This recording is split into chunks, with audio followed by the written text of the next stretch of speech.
Get me out of this house.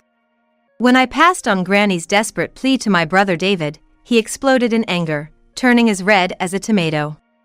Then take her yourself. What? Me? You're the one complaining about how we do things. So, you take care of Granny. All right, I'll do it. I had no other choice but to agree. This is a dead end. David's completely controlled by his wife, Emily. The moment I realized it, I was seething with frustration. Emily is the worst. She's treating Granny like a servant and has sweet David under her spell. All for her own gain. I won't let her get away with this. I'll take back everything she's taken from us and leave her in shambles. Determined, I made my way to Granny's room. My name is Betty. I'm a 28-year-old secretary at a real estate firm run by David. I've recently married Stephen, a colleague from the same firm. Stephen, I'll be stopping by my parents' house before I come home today. All right, I'll meet you back at the house. Exchanging such words with Stephen is not out of the ordinary for us. That's how close I am with my family. However, there's a sense of distance I feel within my family. It's the names. My maiden name is Smith. Obviously, that's also Granny Jennifer and my brother David's last name as well. With both parents and grandpa already gone, I'm the only Johnson. It's not that I dislike it, but it does make me feel a bit lonely. I wonder if it'll feel even lonelier when David gets married. David is about to get married. Once he's married, he'll surely prioritize his wife over me. With this slight unease, I headed to my childhood home. Granny lives in a detached house. Apparently, Grandpa built it, and the building itself is quite old. I opened the heavy front door and called out to Granny. I'm home, Granny. Betty, is that you? Come on in. Granny's voice came from the living room. Following her voice, I walked into the living room to see Granny, David, and an unfamiliar woman. The woman gave a polite nod. Pleased to meet you. And who might you be? I'm Emily, your brother David's fiancée. David nodded slightly when I looked at him. I was aware David was getting married. But I didn't expect him to bring his fiancée along. The sudden introduction left me greeting her awkwardly. Pleased to meet you, I'm Betty, his sister. You're married, right? Emily asked, smirking unpleasantly. Thinking she might be interested in me, I simply nodded. Yes. Then why are you back here? You weren't kicked out, were you? Emily's laugh was tinged with sarcasm.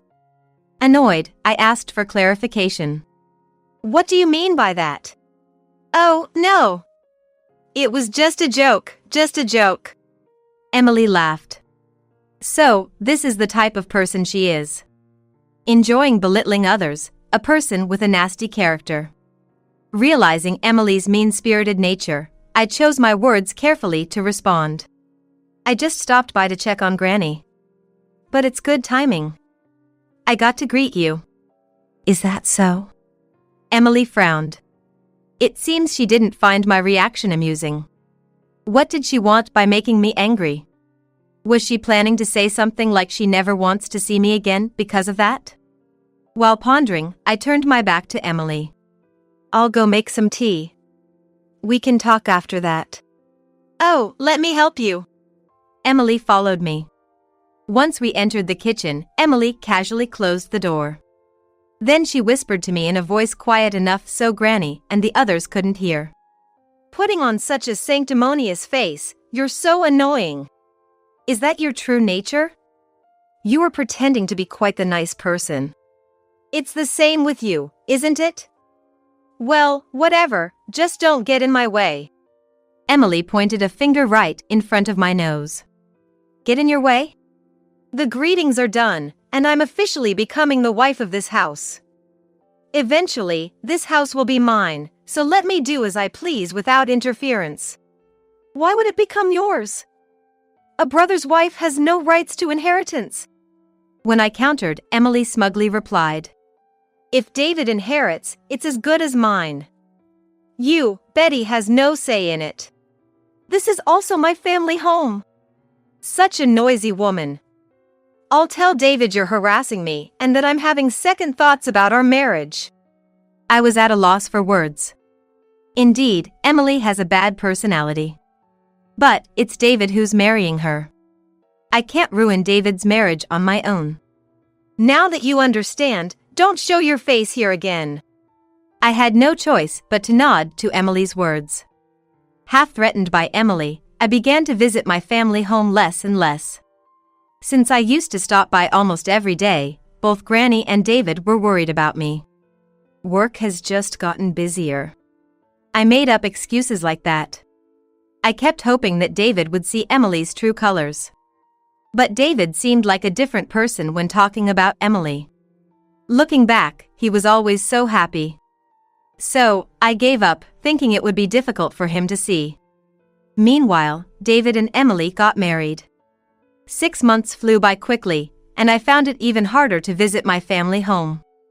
Even though I used to go there almost every day, now I only visited about once a month. It's not like I can't see Granny anymore. That's how I comforted myself. Then, one day, I visited my family home on a holiday and unusually, Emily was out. Granny, where's Emily? She went out with a man I don't know. David has been on a business trip since the day before yesterday. Seeing the opportunity, I took Granny out shopping. It was our first shopping trip together in a while. I was thrilled. But, contrary to my feelings, Granny seemed downcast. What's wrong, Granny? Oh. It's nothing.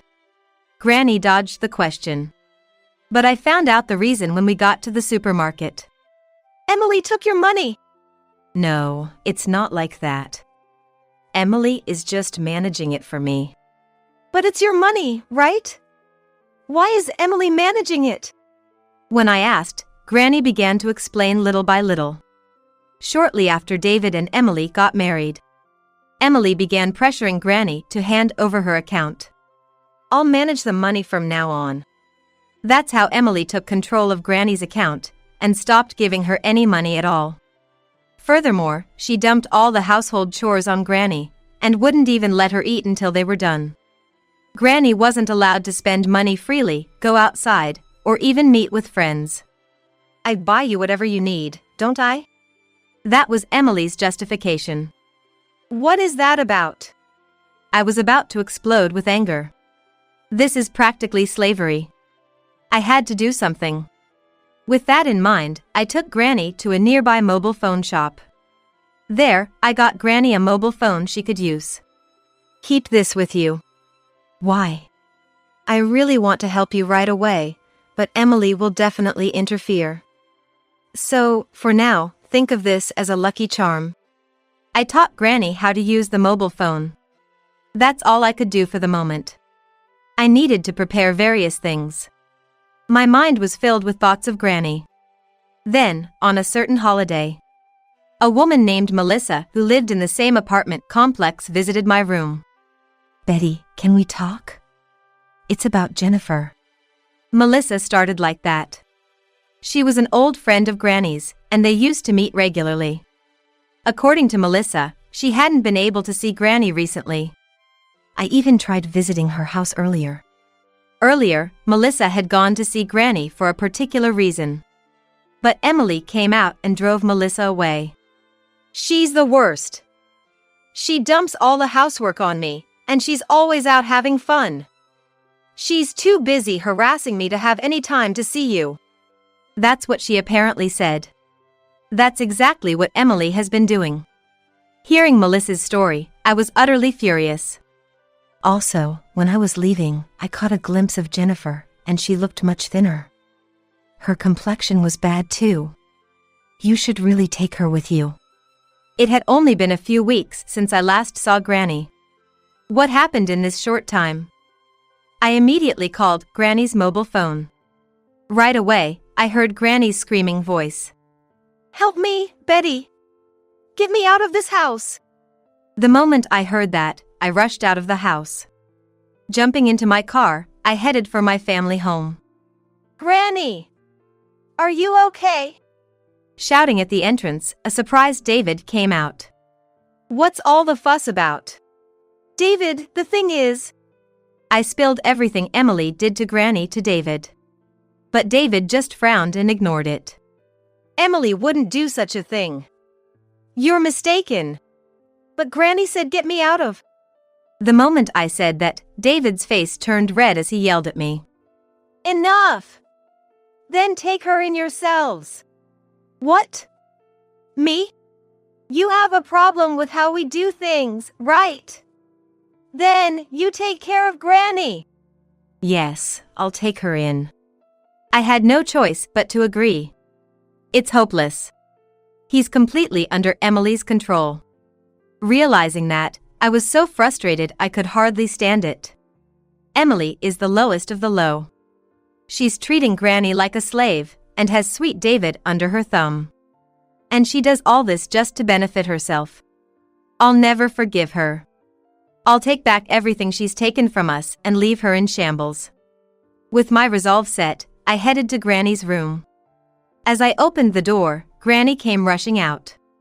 "Thank you for coming." Granny was in tears. As I hugged her, I realized she had become shockingly thin. "Granny, are you eating properly?" "Yes, I'm fine." Contrary to her words, the sound of Granny's stomach rumbling could be heard. Hearing that, I told Granny, "Granny, come to my house. Let's eat till we're full together." I took Granny's hand and led her out of the room. Heading to the entrance, Emily was waiting for us. With a displeased look, Emily said to me, "Are you really taking her?" "I've been patient until now, but I can't take it anymore. You'll be troubled without access to Granny's pension, though." "I don't know what you're talking about, but leave the payment for the care I've provided." Emily stretched out her hand, demanding money at this point. She really has some nerve. Ignoring that, I brushed off Emily's hand. "You must be satisfied now, driving Granny out. You'll get the house, and you can live here with David. If you're willing to renounce your inheritance, I might just be able to overlook this." Emily burst into laughter. Angered, I snapped back in a fit of pique. "I'll renounce the inheritance, but if you plan to live here, you need to pay rent." "Rent? Why?" "This house is in Granny's name. If you're kicking Granny out to live here, it's only natural you pay rent or buy the place." David panicked at my words. "What's that supposed to mean? This is my family home." "So what? Legally, it's Granny's house. It's not your house right now." "That's..." David was at a loss for words. Looking back and forth between David and Emily, I confidently stated, "I'm more knowledgeable about these issues as a real estate agent. David, you have two choices. Pay rent or buy the house. Let me know what you decide." I briskly closed the front door and left the family home. Then, I helped Granny into the car. "Sorry for being late." "It's fine. I'm just glad you came." While we were talking, Emily came out of the house. She approached me, yelling, "I'll buy the house, just as you want. But in return, never show your face to me again." "Do you have that kind of money?" "Of course. I was a popular restaurant worker." She must have made her money working at a club. That would explain her wide circle of friends. I calmly informed her. "Then, I'll have my real estate agent to handle it." "Huh? Are you planning something sneaky?" Emily glared at me. "It's necessary for a fair sale." "Fair sale? You should sell it for less at times like these. Pay back for the care I've provided," Emily shouted, pointing at Granny. However, I responded as calmly as I could. In family home sales, if it's sold below market value, it can be considered a gift. Then, you'd have to pay a gift tax. But... Emily fell silent at my words. With a glance at Emily's frustrated face, I got into the car. "Well, anyways, you really wasted an opportunity." "Huh?" Granny is a flower arrangement teacher. Yet, you kept her locked up in her room and turned away people who came to see her. What a waste. At that moment, Emily had a realization. A flower arrangement teacher? Don't tell me the people who came to the house were her students? Indeed, Granny had been teaching flower arrangement classes at home. Melissa was not only a friend but also one of her students. That's why she had been visiting Granny, only to be turned away for no reason, leading to the current situation. She has more than 10 students. Each pays a few $dozen per class, which adds up to a significant income. You've wasted several $100s. Emily looked down, visibly frustrated by my words. With a sideways glance at Emily, I left with Granny in the car. On the way home, I contacted Stephen. Upon arriving, Stephen was there to greet us. Dinner is ready. Come inside, both of you. Come on, Granny. Stephen led Granny to the living room. While Granny was eating, we discussed what to do next. After a long discussion, Stephen suggested that Granny could live in his cottage. It's in the countryside, but there's a shop nearby, and there are people living around it. Stephen's cottage was inherited from his father. Located in the mountains of the neighboring state, a place I had visited several times. I think it's a good idea since you'll be busy with selling the house and all. What do you think, Granny? It's a quiet place where you can relax. Granny nodded at my suggestion. Now, the only thing left is to sell the house. Leave that to me. Actually, I have a cunning plan. A cunning plan? Stephen looked puzzled. I quietly shared my plan with Stephen. I see, that's a nice idea. I'm confident about it. We'll take back everything that was taken from Granny. I clenched my fist. A few days later, I summoned Emily and David to the real estate agent's conference room. However, only Emily showed up. Where's David? He's staying at home. Probably feeling guilty, I guess. Emily sneered unpleasantly. As long as you're paying, that's fine. Let's get started, then. I proceeded with the sale process, having other employees present as witnesses. But soon, Emily began to complain. What's this? Such a hassle. But you need to listen to the explanation properly. Huh? Enough already. It's going to sell at market price anyway, right? This is the fair price, isn't it? Emily asked one of the employees nearby. The employee quietly nodded. Then, this is fine. But there are still detailed explanations. So noisy. I said it's fine. Eventually, Emily barely glanced at the contract. She just checked the selling price and signed. Then, asking an employee to handle the title transfer, Emily quickly stood up. Well, take care of the rest. I have a date with my boyfriend. Boyfriend? Ah, never mind. Emily covered her mouth in an exaggerated manner. I glared at Emily and pressed on. Didn't you just say you have a date with your boyfriend? Why would I say that? I'm married. Seeing my gaze, Emily suddenly became angry. If you're going to make strange accusations, I'll sue. I'll even complain to your company. I'm sorry. Humph. Good if you understand. By then, Emily left the conference room with a triumphant look on her face. Just you wait. Even if you come crying and apologizing, I will never forgive you. I barely held back my laughter as I saw Emily off.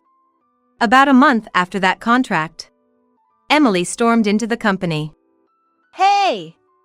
Bring that woman out here! Emily was causing a scene at the company's reception. I hurried over to where Emily was. How may I assist you, ma'am? Don't ma'am me. What is the meaning of this?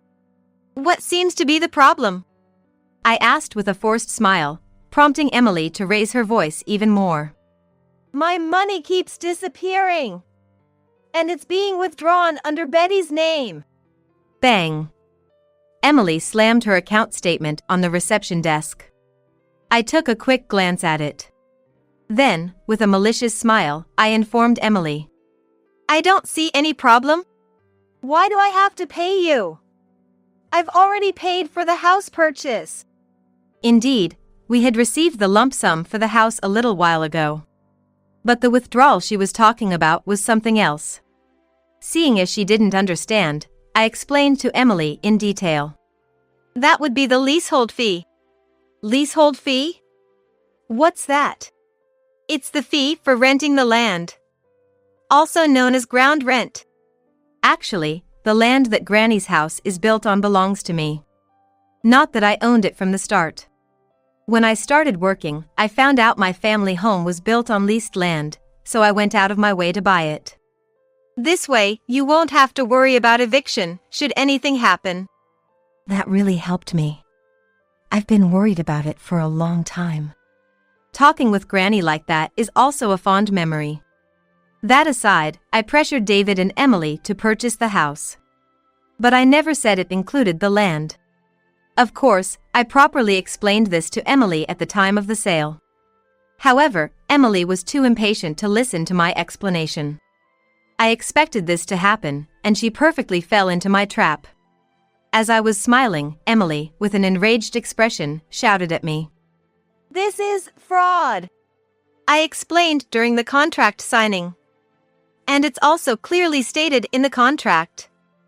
Though, I must admit, the leasehold fee is quite high compared to the market. I smiled, and Emily bit her lip and retorted. Charging more than the market rate is fraud. No, the leasehold fee varies depending on the local situation. It's determined by the agreement between the lessee and the lessor. You agreed to my proposal, didn't you? When I asked, Emily shook her head. I didn't know anything about it. You said this is fine at the time of signing, didn't you? Well. Even Emily seemed to recall something at that point. I looked firmly at Emily, who was avoiding my gaze, and quietly stated. That's the situation, so please continue to pay the leasehold fee. Don't joke with me. This is the same as paying rent. That's your problem, isn't it? It has nothing to do with me. Remember this!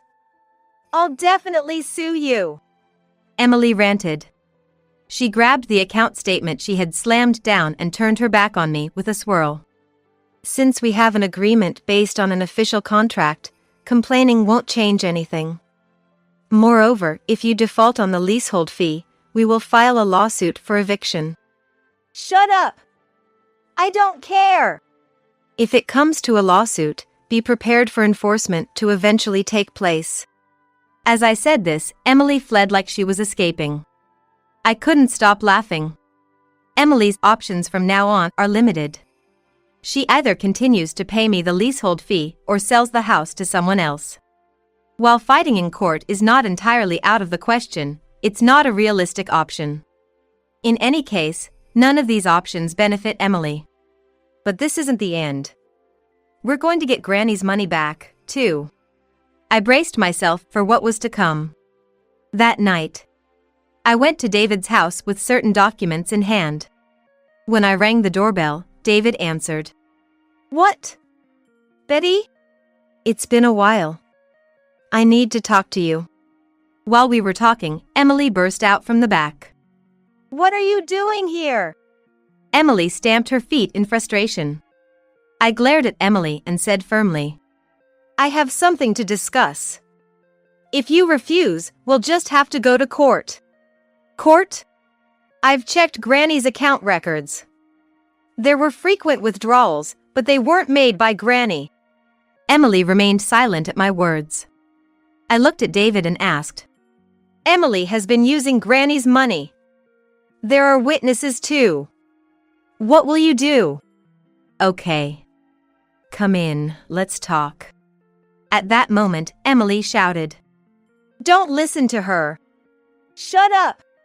It seemed David had his suspicions. Inside the house, I laid out several documents in front of David. These are the bank records. And here are the written statements from witnesses. Witnesses? Who would know about our family matters? Your boyfriend? No, your affair partner. You bragged in front of him, it seems. He thought you were someone who could provide him with money. As I sneered, David's complexion changed. He turned a sharp gaze towards Emily and demanded loudly, "What's this about an affair partner? That's not true. Betty's just making things up." Emily was flustered. "I heard it from Granny. Your affair partner, he came to the house several times, didn't he? And you yourself said it during the house sale, remember?" "Huh? I don't know what you're talking about. You said you were going on a date with your boyfriend, didn't you? If you don't remember, shall I remind you?"